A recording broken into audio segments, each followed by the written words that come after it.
హరీష్ గారు గట్టి మాట్లాడు సార్ వినిపిట్లా.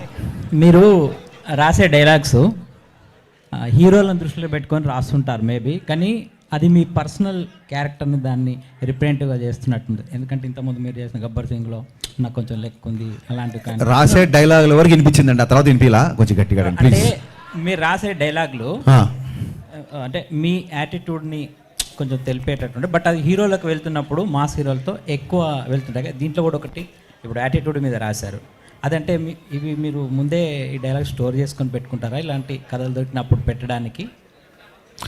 అంటే ఒక డైలాగ్ రైటర్గా ఆ సిచ్యువేషన్కి ఏం చెప్తే బాగుంటుంది నేను ఫస్ట్ ఆలోచిస్తాము. ఇంకోటి మీరు అన్నది ఏంటంటే నా డైలాగులు నా పర్సనాలిటీకి సూట్ అవుతాయి అని అంటున్నారు.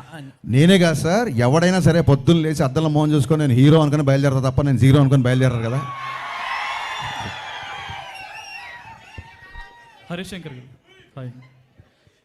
ఇందులో మీరు ఏమన్నా గెస్ట్ అపియరెన్స్ చేశారంటే వెనక పోస్టర్లో చూస్తుంటే మీరు కూడా ఉన్నారు కదా? ఎస్ అండి, గెస్ట్ అపియరెన్స్ చేశాను, అది పోస్టర్ వరకు మాత్రమే పరిమితం.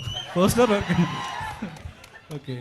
ఇంకోటి మీరు ఇప్పుడు అమితాబ్ బచ్చన్ ఫ్యాన్గా చూపిస్తున్నారు కదా రవితేజ గారిని, అలా ఆయన ఆల్రెడీ అమితాబ్ బచ్చన్ ఫ్యాన్గా ఒక సాంగ్ చేశారు 5 ఏళ్ల వయసుకి అమితాబ్ బచ్చన్ ఫ్యాన్ అని.